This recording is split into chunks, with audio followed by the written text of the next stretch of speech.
indiscipline among senior high school for enra yeshase na eyadia ekoso eyadia ekoso pa enkra no mo senior high school no omo ye de omo pe ase sese yen kawmasem Jeff made the screenshot to be too so fatos my na enra mi hu video no na on se senior bia o she blue atade ena wo ka kire enkura me dia to so video no me dia to so a o ka kire akura ketua bi say I think so we first year and form 1 se sebi ene ya nopa sebi ombu ni sisi no mbu atopa na onkeka enyoma embom enti eno a me share wo me Facebook no na me try pe school kro no because omo me share blue no edoso enti me Facebook wo no abrante bi ai friend ata owusu junior ebe tro say Barekesi senior high school Barekesi senior high school na otro ye no me busa ne say sanity o say ane na enti no me kama asem no me mention say school no ye Barekesi senior high school. In fact me ne senior high school headmaster na na yedi nkomo ene assistant headmaster mo Barekesi o mo say enye hwa enye Barekesi senior high school already me sa call sa gentleman no ho ata wusu ebusa ne say ata mate say enye school no na onya no source wo hen Abrantia no so say still ho or say I am not telling you lies. It comes from an immediate past student and a general arts tutor from the school. Kofi who monitor? Yeah, nana. And now on the indiscipline. Yeah. Because Abrantia need the two me Facebook no say Barekesi. Timbusa no say you true and no say ane. Yeah. Nam say no say I senior. Na Barekesi. Yeah. Was a honor. Yeah. Nti eno ayegu so kasa no ye can say school ni ate say Barekesi. Nti Barekesi for mun take action. Sure. O man take action me ameba ho. But then no ayewie ye no headmaster ne frame me say enye Barekesi. Headmaster no omo say enye Barekesi. Nti but Abrante no so kire say onu ni o de enam de ato so no for record sake. Yeah, atawusu. Because people say I understand it is not the school, bro. Where did you get the source? No, senior, I am not telling you lies. It comes from an immediate past student and a general arts tutor from the school. Which is Barekesi. Okay. But for now, you betie the headmaster there no. It means that enye Barekesi. Okay, that's so, what the headmaster That's says. what the headmaster is saying. Say enye Barekesi. Inti yenso ebe jina so aka say for now. Enye Barekesi. Yeah, the headmaster there no be ye adwuma. Say enye Barekesi. Yeah. Inti so we know the omo year into the act no. I mean their images are there and those things. We, I think that we will definitely take it up and see say school being particularly because you know some of the schools will be in Shebi. And so of course obi betimi akase bia school way and school way based on that. Na dem no man hwe ye man twetwe ni be ma nyina. Said they na de net ye na ni enyan. And but no many maba so it is very easy for us to get them. And making you know because once we have the identities like this, you bet me who baby cry. And for now, the clarification will be enye Barekesi senior high school. Sure. And so based on that, we'll take the official stance of the and yes, it is our duty to take the official source. Yeah. You understand? Where your allegation about and our brand is still a on one. But we will not take that. You better take it the official stance of the headmaster. Yeah. Until when you Barekesi senior high school. Sure. You understand? Yeah. Until we sincerely apologize. See, I can't say a Barekesi senior high school based on the information now say it was an allegation say yeah and of course we only stated say information coming in say so it's good that the headmaster too has clarified say but Nana, it shouldn't end there, and I believe Ghana Education Service and of course the Ministry of Health whether it's the place or not the place, that's not the most important thing. We are looking at the Ministry of Education and Ghana Education Service investigation into this, which particular school. I mean, the identities are there. And necessary actions no taking another zone call for. I mean, we share Sadi now with me, normal be bring dormitories. Oh, say you want your time. I mean, the only thing is any social media. Yes. Your time no obisi we normal. Me Ghana for ho. Na say me ye twa ma apia penyo. Apia, only apia. Ye wo enyom entimbacho first of all, let's state it that enye Barikesi Senior High School. Yes, already emphasis. Senior high school headmaster Nasifunya, we are sorry for that mishap. You see, a bit take wo there no. I just say enye Barikesi. So that we also find out which particular school now etieno. But I think say no, the import was say the GES must allow the headmasters to take action. Discipline and kwala no. I think say no, and no na ye focus. Into me focus no was say GES actually headmasters no inside. And it is true. Untiminti amofra no. Untiminti teachers intiminti amofra no. And the GES is the corporate. GES for monama causes our problem no. Now we say nkwada ni bi ni teachers no to two blows or recently I say akwada ba akoko wo ni teacher ni bi se kan. SHS. And you see, I must say, Oma ye very arrogant. Intimate woman. At the check the teacher nature, what one way the ope.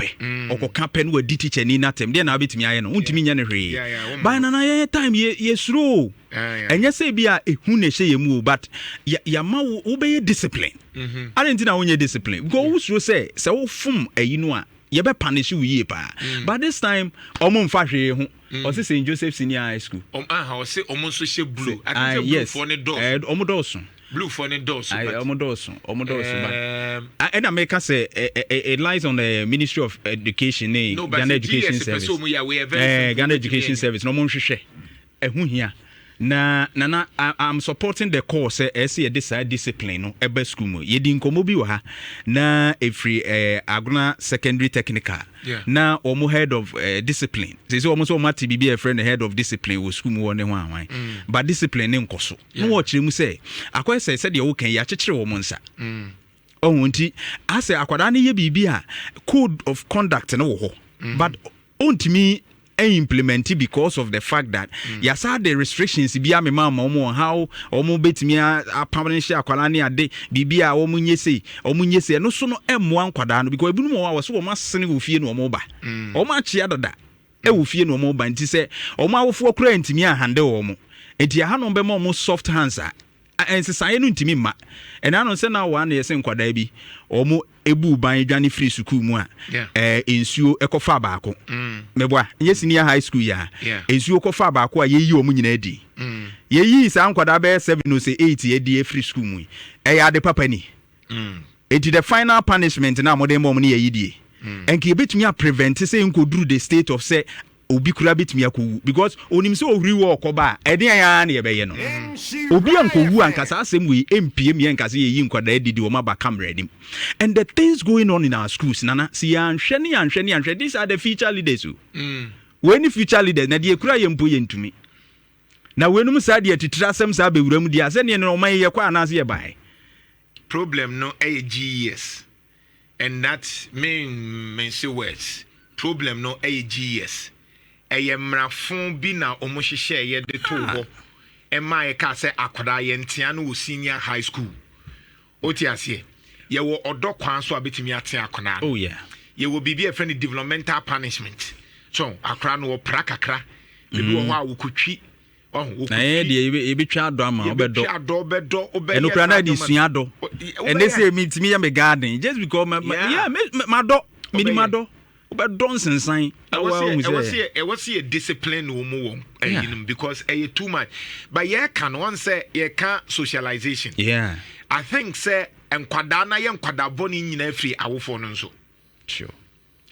Akwada bia ya kwadaboni ya kwadaboni free fie. And no the best school.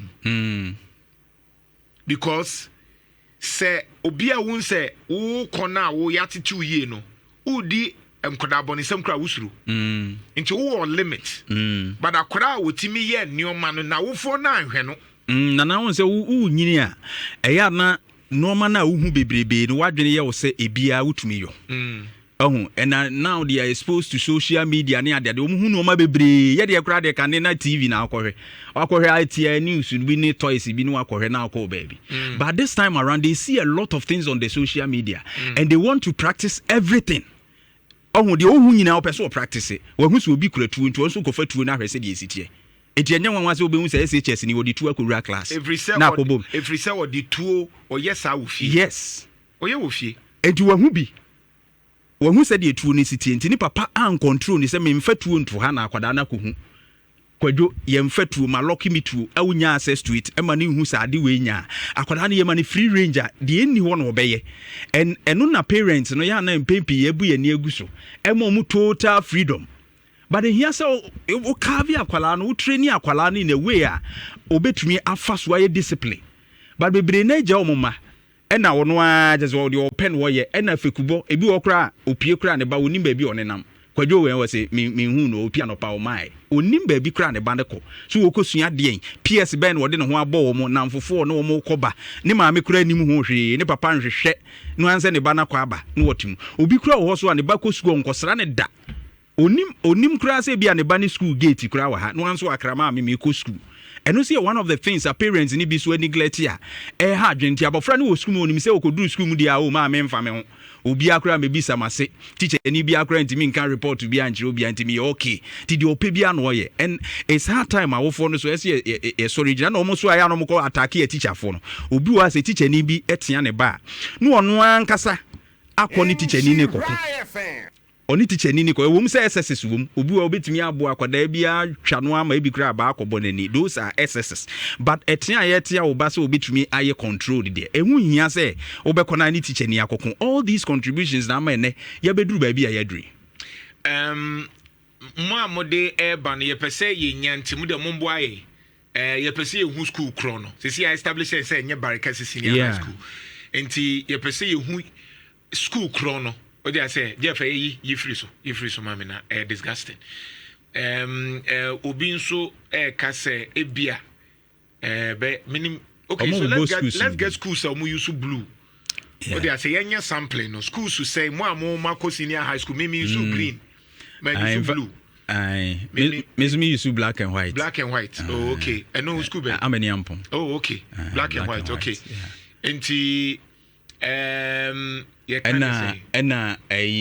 I think St. Joseph for no so use I mean almost use blue and this one a brown no I see and the blue was really said yeah wo ya it will be the bias St. Joseph Senior High School but I don't think say be a obi so katwa say but and at once wo de mo ko senior high school mo say blue and brown mo because assembly me person me de beto yeah blue ne brown me person me de beto ye person ye take action. Your best GES director wo Kumasi, this is your job. Ashanti region, this is your job. Senior doctor, this is your job. Nkwadano, mo se nkwadano. Let's be honest, mo se nkwadano. Mo se nkwadano, sa abrochire sem no, enye bibia na fa wa ha. Mo se nkwadano. Because nkrano mo ba university ni e chiro ma dia. Chese eye west.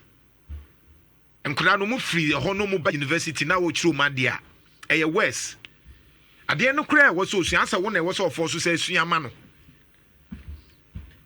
Any lecturers ni bi din komo no mo kan how they are frustrated. Ebi kra ni expression. And then kra na ba no kra ntimi ntro yie. Ontimi ntro yie akwada no. Simple grammar expression kra edin. Na umu obi abeda ntimi esua bibia free. Edin wo ka che say on discuss something na ontimi discuss. Omu teacher ni no. Me questions ni bia me setima wo mu no. Say wo ka say discuss, evaluate. You understand reviewer edin ma no. Critical thinking. The opay what is define this. They say GES define what is osmosis no. And no pay. They discuss ne evaluate ne review ne. Yeah. Onto me because now you know why no say obetimi adwene beyond that because everything is about TikTok. Yeah. Into me class with university no. I tell them obe use phone who use obe use the asiade. nti wontimi mbe WhatsApp wɔ me classroom. What yeah. Ube use sa phone, ube use the ayade. Nti everybody is busy in my class. Yeah. And I make chance to make rounds. Yeah. So I will see you so wonye ade na. Obe kenka nneoma no wo ho. Ye nyina ye kenka min project kra na wakọ akọhwe. Nti obe hwe wo phone so no wakenkan. Yeah. Nti a slicer measure to platform no so bie sa slice no ne kenkan. Nti ye nyina ye kenkan da wonya time nye WhatsApp. Because me choose how you use sa WhatsApp at the time I make sure dia. Asembesi. So very important. These are the kind of and the level of discipline. So there's a way that as a tutor or as a teacher, obetimi ayama bibiaye okay. Sure. Me say I will blame the GES for that. We blame the GES for that. That instruction. Yes, muna ma so sa, muna mama nkra na ye kra boni. Sa de na mo de buy no. Time moments to the even Donald Trump get me there. Donald Trump with the discipline about the whole USA. Donald Trump has signed at the discipline same kwadan will be say we dins in yen discipline no. Donald Trump USA. Yeah. And no mun nimsak o mo nsem krane say. Yeah. Na ye de akwa tam mu dia na ye de aba say akra jimia ye nye ne hwe headmaster ko kasa ne etia no teacher ko bu obi a na akwa problem. Enti nkra teacher na ko kira de obi amfo bi aho. Yeah. And this thing must stop. My any headmaster back when you come Ura Georgia opening Martin Beam. Yeah, oh, yeah. Chairman. My info line for we know a breaky.